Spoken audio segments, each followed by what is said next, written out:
Why did you tell people you didn't go to the train station that evening after school?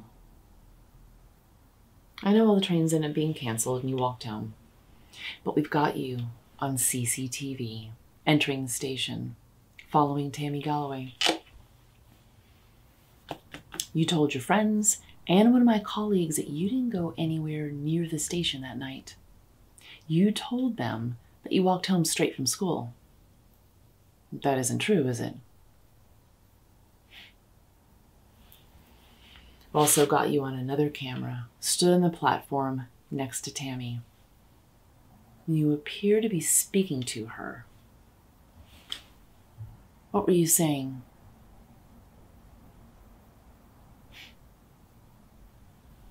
Look at the little hard man sitting there in silence.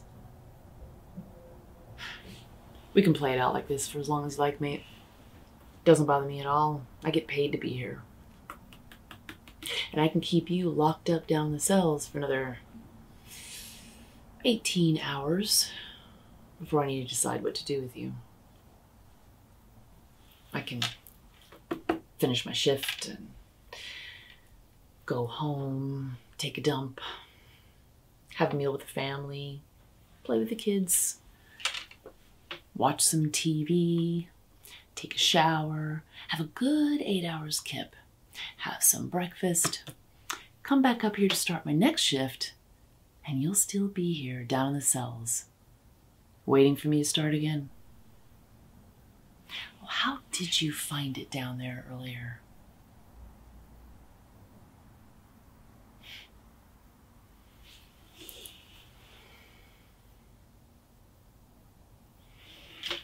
You don't like women, do you, Aiden? I don't mean sexually, in general. We scare you, don't we? Make you feel inferior. When you feel inferior, you lash out. I've seen how you treat your mom. I've seen the bruises on your girlfriend's wrists. We've heard all about how you tormented Tammy Galloway at school for months.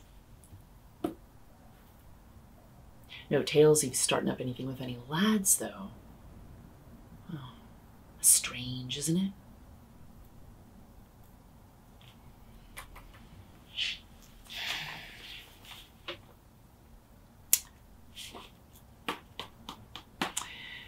The problem that we've got with the CCTV on the platform is that when the train pulls in, everybody bunches up to pile on the train, and we don't see you and Tammy anymore.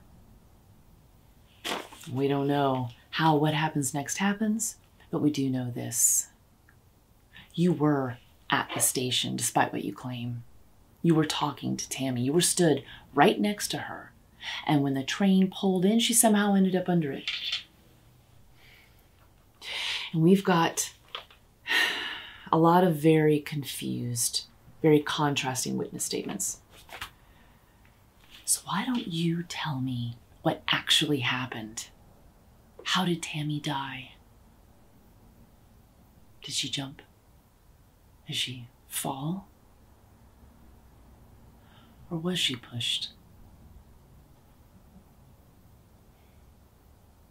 You know, it's pretty damning that you lied about being there.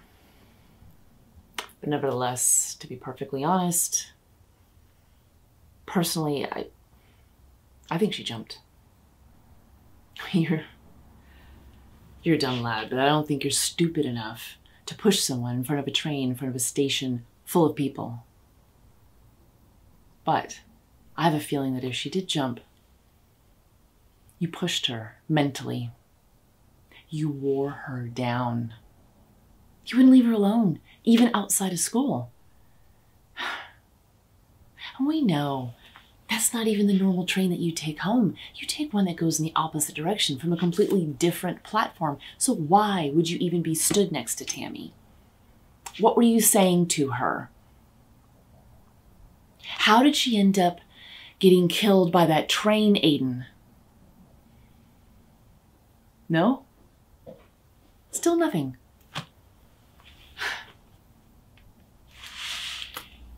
Do you know anyone who spent any time in a Young Offenders Institute? They'll tell you it's some sort of holiday camp, but the reality is starkly different. There's no women to push around for a start, I'll tell you that much. Anyway, that's my shift over. I'm going home. Hubby's got some curry, and I might be able to catch the end of the footy before I get the kids to bed. See anything good on Netflix you can recommend? No? Okay. I'll see you in about 16 hours and enjoy that cheese and tomato sandwich. Sleep well. You know, actually, if you don't mind, I think I'll have my colleague, Detective Hollis, sit in with us tomorrow morning. I think you'll like her. I mean, I know how you love strong women.